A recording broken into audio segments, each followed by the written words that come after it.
All right, so we are doing Industrial Revolution stuff, okay? Industrial Revolution vocab, and we're gonna do it just like we did the last time. The dogs. Anyway, we're gonna do it just like we did the last time. Where if you want to look all these up on or in the glossary that I gave you, that is absolutely just fine. But I will also be your glossary here. So if you prefer to just watch this video and get the answers as I go and pause me while you look for stuff, that's cool too. Yeah? Okay. Let me pause it and get the dogs out of here. Okay, so the very first word is union. Unions are groups of workers, typically like workers. I feel like things aren't quite set up right. Typically, they're like workers, which means they all basically do the same thing. And the purpose of the union is to make sure that the owner, the business owner, is treating the workers right. They work to keep wages high, they work to keep conditions right, stuff like that. Your next word, socialism. In this unit, we have socialism, communism, and capitalism. And all three of them are complicated. We kindergarten it in this class, okay? I think the easiest way to remember which is which is to remember who owns the businesses in each economic system. So the first one that we have is socialism. In socialism, be careful with these definitions, some businesses are owned by the government, not all businesses. Some businesses are owned by the government, and some businesses are owned by individual people with the purpose of making money. Your very next word on there is capitalism. Capitalism, hold on. Capitalism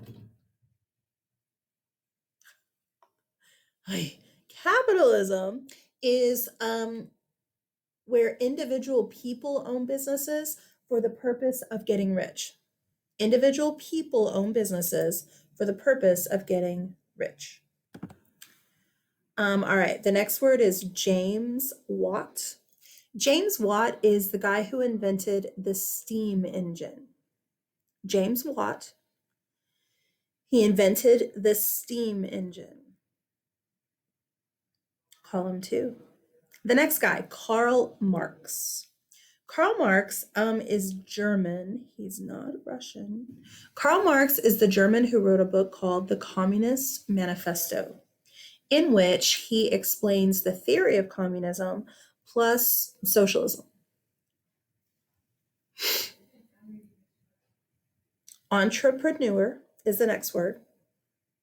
An entrepreneur is somebody who looks for business opportunities. A lot of the time they start businesses.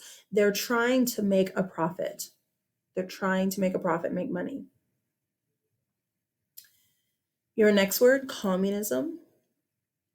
Communism is an economic system where the government is going to make it look like everybody shares everything. Everybody shares and everybody lives communally and happily together, but that's not how it works. In communism, you actually have the government who own all of the businesses, not individual people. The government owns businesses. Your next word, Eli Whitney. You should all know him. I shouldn't even have to tell you. You should have learned him in the 8th grade. He invented the cotton gin, if you forgot. Eli Whitney. He invented the cotton gin. The next guy, Louis Pasteur. Louis Pasteur is, and he's French, so it's probably like Pasteuer or something. But Louis Pasteur is the Frenchman who, he doesn't discover this. Other people discovered it, but nobody really believed him. Louis Pasteur, because he's so high and noble already, he pushes the idea that bacteria goes away when you, are you ready? When you wash your hands. No way. Bacteria goes away when you wash your hands. He also discovers that cold water doesn't really do it, but heating up the bacteria will cause the bacteria to die. So he starts this whole process called pasteurization, where you heat stuff up in order to kill all of the bacteria and stuff. Okay, the next guy, Charles Darwin. Charles Darwin, he writes a book called The Origin of the Species by Natural Selection. And the origin of the species talks about a lot of stuff. But what we need to worry about is there's like two main ideas, survival of the fittest and natural selection. Survival of the fittest says only the strongest animal will survive. Strong is not always physical, though. Okay. Natural selection also talks about the fact that, like, the animals that are the most able to adapt to changing environments and changing situations, those are the animals who often have survival of the fittest, and those are the animals who are often going to be the ones that end up like surviving in this world. The fourth column, we're almost done. The fourth column, the assembly line. The assembly line is where you have like moving, like a moving thing that goes past you, and people work on one thing. I don't know what I would have put here for the definition, but it's where people do little pieces. Ah, I see. It's when workers add parts to a product that moves along a belt. I hope you found it. But anyway, it's where, like, we'll talk about it, especially with cars. But you'll have like a car moving along this belt. And like, let's say my job all day is to the wheels on. That's what I do all day as the frame of this car moves past me. I'm the wheels as they go past. When that car goes past, the person next to me is the mirrors onto that car. And I'm new wheels onto a new car. All right, the next vocab word, you know these guys, the Wright brothers. They are the ones who go down in history with the what is it? The patent for inventing the airplane. My brain died. The airplane. There is some question as to whether they really did it first or not. But who cares? They have the patent, so whatever. The next guy. Don't get all mad. I'll explain Thomas Edison. He gets the patent for the modern light bulb. I know. Some of you are like, no, Tesla. I'll get there. Just chill. Thomas Edison gets the patent. He has the patent for the modern light bulb. I gotta make my big old head smaller because I don't know what word that is. Oh! I'm actually not going to teach art while we're gone, but that's okay. Vincent van Gogh. He's an artist on here.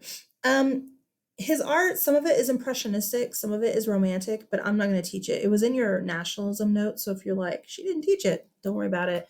I'm not going to worry about it. But yeah, Vincent van Gogh is an artist at this time. Hi, Flint. I actually love his art. Okay, the word underneath him is urbanization. Urbanization is like when cities are starting to grow during this time period. You've got cities that are, I mean, like quadrupling in size, not just doubling, like just an explosion of city growth at this time because of all these factories and stuff.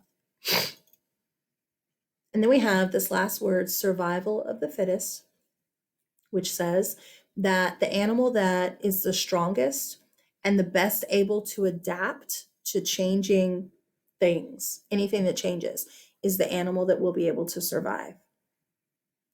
All right, just like last time, you go in and you type your answers.